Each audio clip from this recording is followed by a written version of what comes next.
नमस्कार दोस्तों। तो बंगाल के इलेक्शंस जब भी होते हैं उसमें बांग्लादेश का एक बहुत बड़ा रोल रहता है और अभी भी आपने देखा कि जब से बांग्लादेश के अंदर सरकार चेंज हुई है, यानी कि आप कह सकते हो इस्लामिक रेडिकलाइजेशन सीधा सीधा कहें तो बढ़ गया है जब से। तो उसका माना जा रहा है कि जो बॉर्डरिंग सीट्स हैं बंगाल के अंदर, उसके ऊपर उसका बहुत ज़्यादा इम्पैक्ट होगा। लेकिन इस इम्पैक्ट को समझने के लिए हमें थोड़ा सा बंगाल की पॉलिटिक्स को भी समझना पड़ेगा।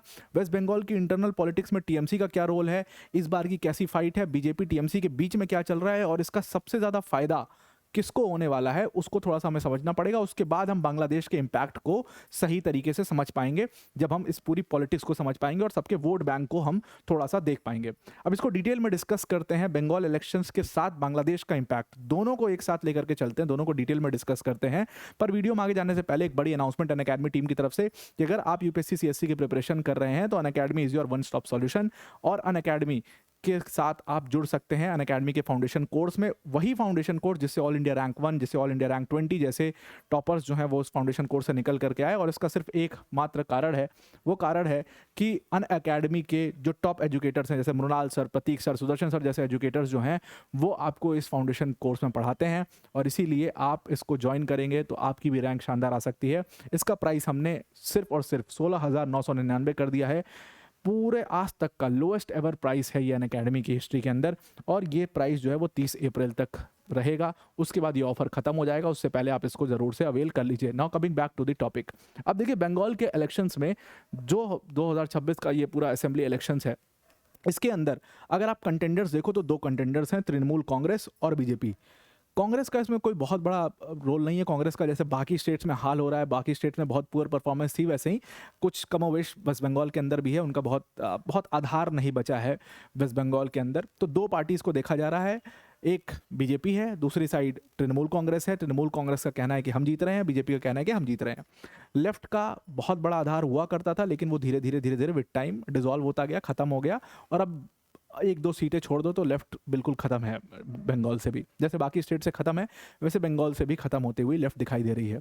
कांग्रेस का कोई बहुत आधार नहीं है। तो ये अगेन एक दो तरफा इलेक्शन है, या तो तृणमूल जीत सकती है या तो बीजेपी जीत सकती है। अब इस इलेक्शन के अंदर जब दो हैवी वेट्स में पूरी लड़ाई हो रही है, तो इसमें मुद्दे भी उसी टाइप से रहेंगे। अब आप देखो कि यहाँ पर पूरी तरीके से बीजेपी ने अपने पूरा काडर, जैसे वो हर स्टेट में अपना पूरा काडर लगा देते हैं, हर स्टेट के जो फेमस फेमस नेता हैं उनको उठा करके प्लांट करते हैं, और उसके बाद फिर वो लोग कैंपेनिंग में पूरी तरीके से लग जाते हैं। जैसे आपने योगी आदित्यनाथ जी को जाते हुए देखा वहाँ पर, आपने हेमंत विश्व शर्मा को जाते हुए देखा, आपने अमित शाह को देखा कि वो पूरी तरीके से वहाँ पर बैठे हुए थे, पूरे इलेक्शंस के टाइम वो वहाँ पर रहे, कई सारी रैलियाँ करी। प्रधानमंत्री मोदी को देखा, उसके बाद हमने और भी कई सारे लीडर्स को देखा वहाँ पर पहुँचते हुए। आपको बड़ी जो मनोज तिवारी जी, उनकी जो फुटेज थी वो काफ़ी ज़्यादा वायरल हो रही थी, उसके ऊपर भी हम चर्चा करेंगे। तो अब वहाँ पर मुद्दा क्या है इस इलेक्शन का? मुद्दा बहुत सिंपल है। बीजेपी अपना बिल्कुल जो सिंपल मुद्दा है उसको उन्होंने रखा। उन्होंने अपना मुद्दा बनाया कि बहुत सारा घुसपैठिया जो है वो वेस्ट बंगाल में आ चुके हैं, जिसकी वजह से वेस्ट बंगाल की डेमोग्राफी चेंज हो रही है। उसको रोकने के लिए भाई तुम हमें इलेक्ट करो। अब घुसपैठियों की बात जब है, तो यहाँ पर मतलब वो इलीगल इन्फिल्ट्रेटर्स की बात कर रहे थे, और उनका कहना है कि भाई अगर इस इलीगल इन्फिल्ट्रेशन को आप रोकना चाहते हो, ये लोग आएंगे, आपकी ज़मीन आपके ऊपर कब्जा करते जाएंगे, डेमोग्राफी चेंज होगी तो उसका नुकसान आपको होगा। तो इसको रोकने के लिए आपको बीजेपी को लाना चाहिए। एकदम बहुत सिंपल सा मुद्दा उन्होंने ये रखा है।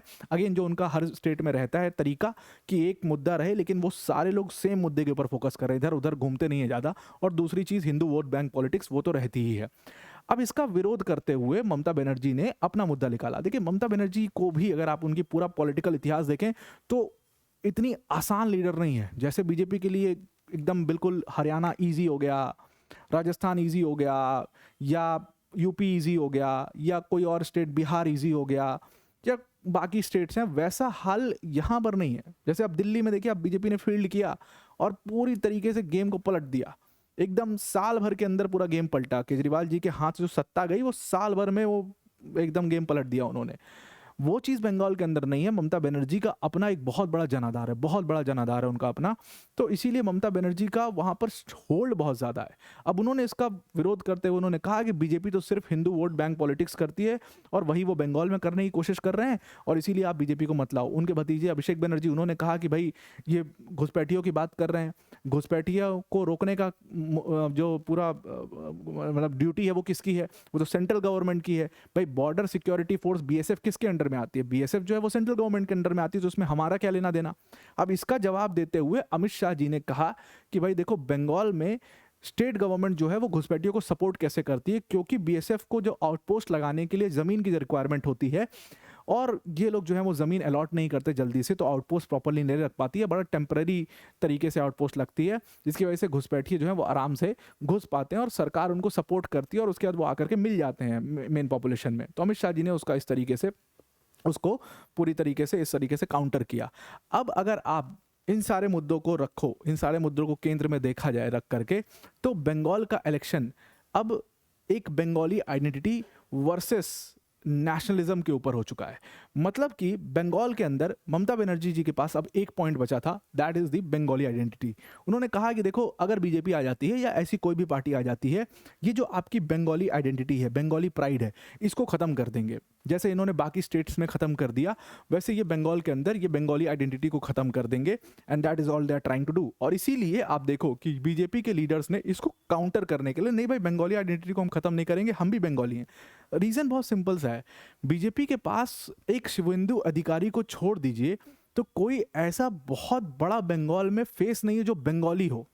ये एक सबसे बड़ी प्रॉब्लम है बीजेपी के पास बंगाल के इलेक्शंस में, जो वो फेस कर रहे हैं।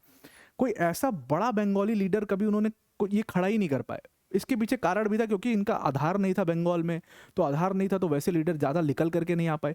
तो ऐसा कोई बहुत बड़ा लीडर जो बंगाल से आता हो, नेशनल लेवल का लीडर बना हो, ऐसा कोई इनके पास एग्जाम्पल नहीं है देने के लिए।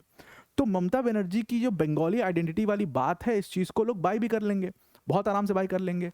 अब भाई आप अगर दिखाओ तो वहीं असम है, असम में हिमंत बिस्वा शर्मा हैं। आप वहीं उड़ीसा में देखिए तो संबित पात्रा को जबरदस्त लाइमलाइट दिया था एक समय पर बीजेपी ने। तो ऐसे हर स्टेट से लगभग एक ऐसा नेशनल लेवल का लीडर आप देख लोगे जिसको ठीक ठाक इन्होंने लाइमलाइट दिया हुआ था बीजेपी ने। बंगाल का वो चीज़ मिसिंग लगता है। अब एक व्यक्ति को ये लोग फील्ड कर रहे हैं, शुभेंदु अधिकारी, उनके दम पे पूरा बंगाल क्या जीत पाएंगे? क्या उनकी इतना बड़ा स्टेचर है कि वो ममता बनर्जी की बराबरी कर पाएंगे? वो एक थोड़ा सा देखने वाली बात होगी, उसमें फिर वोट बैंक पॉलिटिक्स आ जाएगी। तो अगर ये कर पाते, बंगाली आइडेंटिटी वाले इस पूरे मुद्दे को ये टारगेट कर पाते तो बात समझ में आती, लेकिन यहाँ पर वो मुद्दा टारगेट होते हुए नहीं दिखा, और इसीलिए इनको ग्राउंड पर उतर करके दिखाना पड़ा कि नहीं, हम सपोर्ट करते हैं बंगाली आइडेंटिटी को। मतलब मनोज तिवारी जी मछली खा के दिखा रहे हो, बड़ा मीम भी बना उसका कि ये मछली में लहसुन प्याज नहीं है, और वो ट्यूसडे को टीका लगा करके जो ठाकुर साहब हैं वो मछली खा रहे हैं। तो तमाम वो वीडियोस जो है, वो मीम्स जो है वो चलना शुरू हो गए।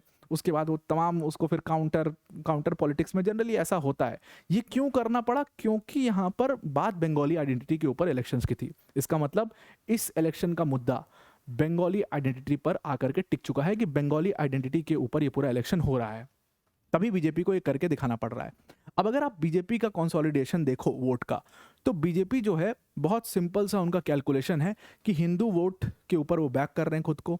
और अगर आप देखो 2021 में तो बीजेपी ने अच्छा परफॉर्म किया था बंगाल के असेंबली इलेक्शंस में।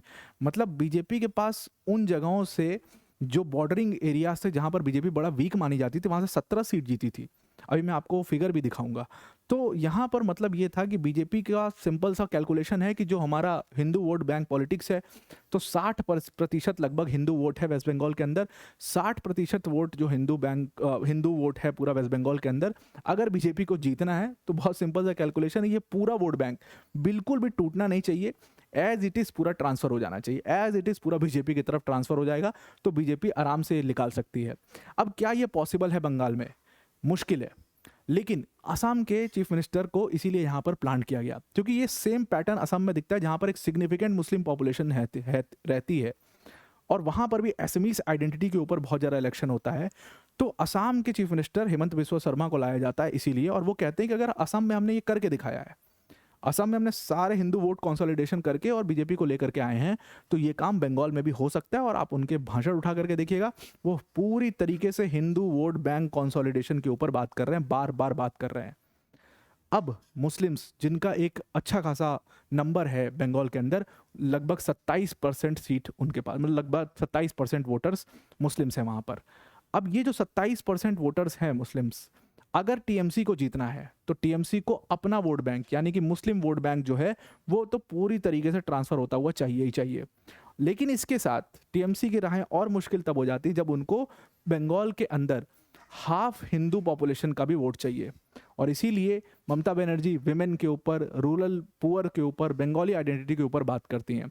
ये पूरा बंगाली आइडेंटिटी के ऊपर बात करने का एक सिंपल सा कारण है कि बंगाली हिंदूज का जो वोट है, देखो मुस्लिम्स का वोट मुझे मिल ही रहा है, that is she is very sure about it, क्योंकि यहाँ पर बीजेपी ने हिट करने की कोशिश की थी मुस्लिम वोट को, ओवैसी जी ने हिट करने की कोशिश की थी मुस्लिम वोट को, वैसे जैसे वो बिहार में कर रहे थे, लेकिन वो फेल होंगे, यहाँ पर पूरी तरीके से फेल होंगे।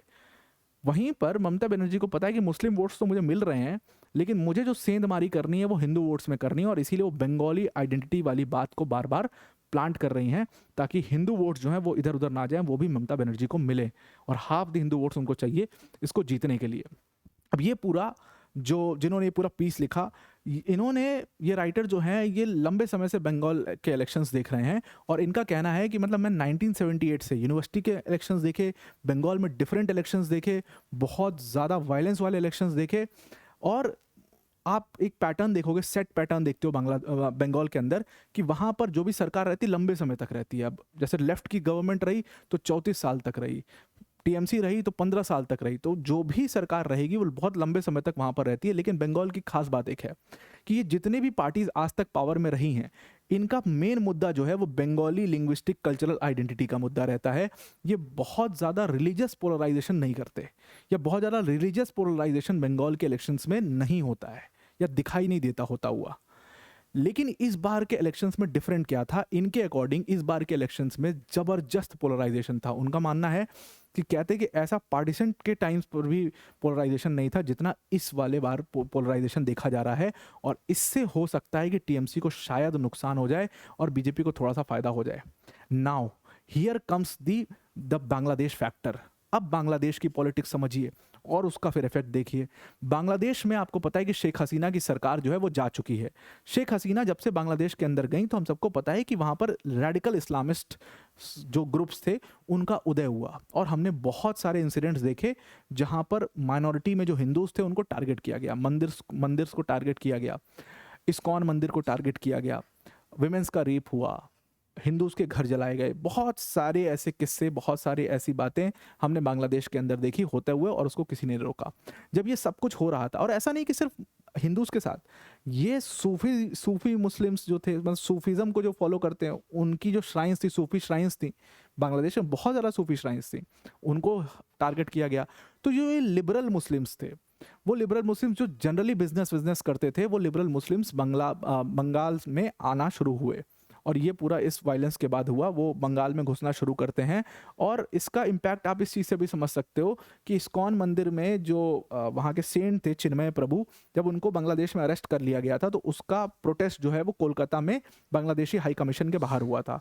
तो ये भी दिखाता है कि बांग्लादेश से कितना ज़्यादा प्रभावित रहते हैं, और बांग्लादेश कितना ज़्यादा प्रभावित करता है बंगाल के इलेक्शंस में, बंगाल के आम जनता को, बंगाल के इलेक्शंस को। अब बांग्लादेश में क्या हुआ, बांग्लादेश में एक ग्रुप का उदय होता है जिसका नाम है जमात इस्लामी। जमात इस्लामी बैंड ग्रुप था, लेकिन जमात इस्लामी जैसे ही शेख हसीना की सरकार जाती है, जमात इस्लामी का दोबारा से उदय होता है। सारे इसके जो लीडर्स थे जेल में बंद थे, सारे छूट जाते हैं।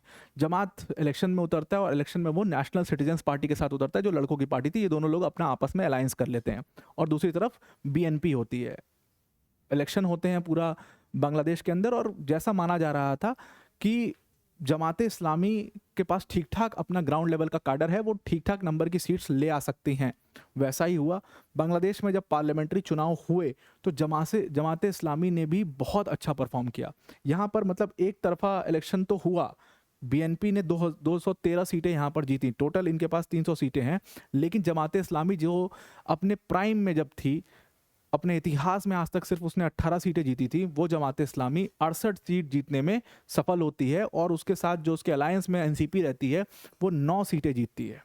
And here is the take.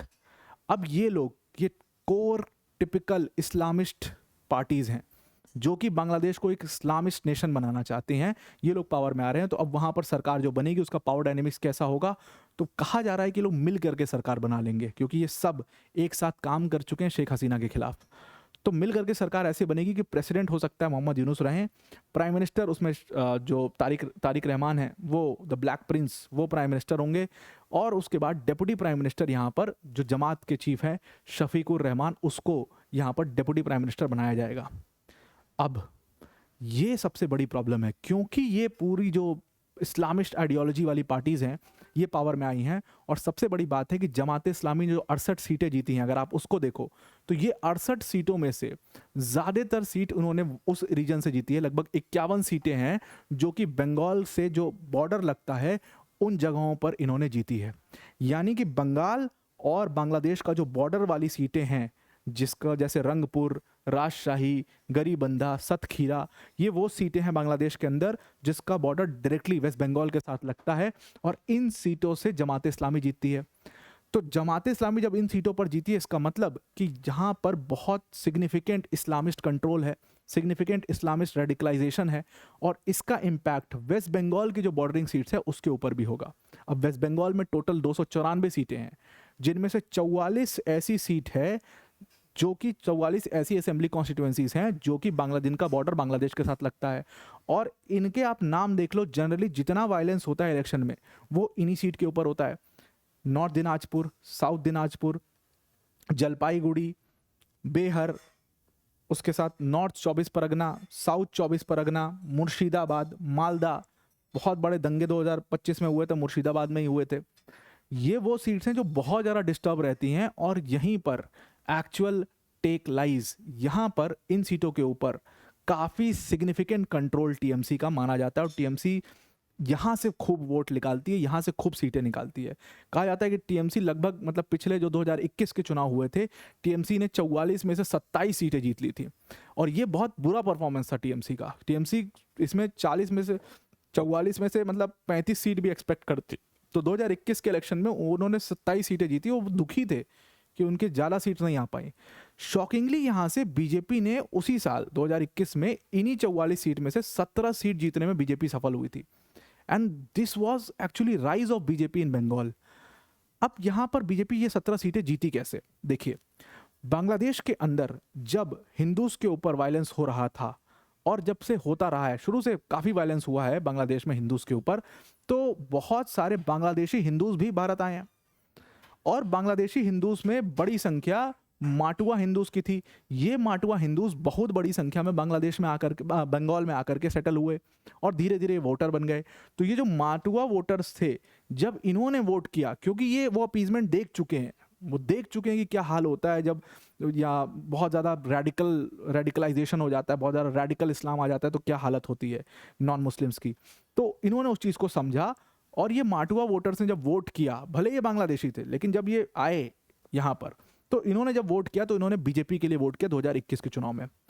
अब बीजेपी ने एक चाल चली थी इस बार कि हम स्पेशल इंटेंसिव रिवीजन कराएंगे, और इसकी उम्मीद क्या थी इससे कि बहुत सारे जो बांग्लादेशी, मुस्लिम बांग्लादेशी आ गए हैं बंगाल के अंदर, और यहाँ के वोटर बन गए हैं, वो टीएमसी को वोट करते हैं, जिसकी वजह से टीएमसी जीतती है। तो मैं स्पेशल इंटेंसिव रिवीजन करा करके हम इनका वोट कटवा देंगे, और इसीलिए ममता बनर्जी जो है वो काफ़ी खिलाफ थी कि स्पेशल इंटेंसिव रिवीजन क्यों करवा रहे हो, ये इलेक्शंस को प्रभावित करने के लिए करवा रहे हो। लेकिन हुआ क्या, that whole exercise of special intensive revision, it actually backfired. जो डेटा आया वो बताता है कि 63% हिंदूज के वोट वहां पर कटे बंगाल में, और इन 63% हिंदूज में बहुत बड़ी संख्या इन माटुआ वोटर्स की भी है।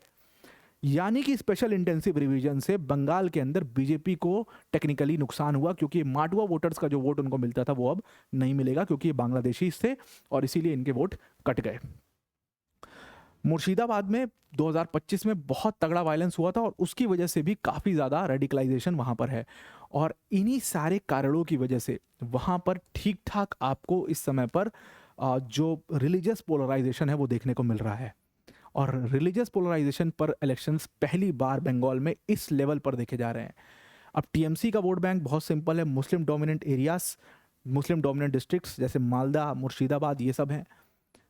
और यहाँ पर जो एसआईआर हुआ है, सबसे ज़्यादा एसआईआर, जो सबसे ज़्यादा डिलीशन हुआ है, वो मालदा और मुर्शिदाबाद की सीट पर ही हुआ है। इसीलिए आप वहाँ पर इस तरीके के दंगे भी आपको देखने को मिले, और इसमें बांग्लादेशी फैक्टर का एक बहुत बड़ा रोल था। तो हिंदू वोट कंसोलिडेशन में बांग्लादेशी फैक्टर का बहुत बड़ा रोल था। लेकिन अगर एसआईआर जो साथ साथ हो गया इसके, उससे कहीं ना कहीं बीजेपी को उसका नुकसान हो सकता है। अब खैर ये तो रिजल्ट के बाद ही पता लग पाएगा कि बीजेपी जीत रही है या जो है टीएमसी जीत रही है। लेकिन एक बात बहुत तय है कि बांग्लादेश के पॉलिटिक्स का एक बहुत बड़ा फैक्टर हमेशा बंगाल के इलेक्शंस में रहता है, और कहीं ना कहीं इस फैक्टर को एलिमिनेट करने के लिए देखना चाहिए। आई होप आपको पूरा ये आर्टिकल समझ में आ गया होगा। आज के लिए इतना ही। Thank you and have a nice day.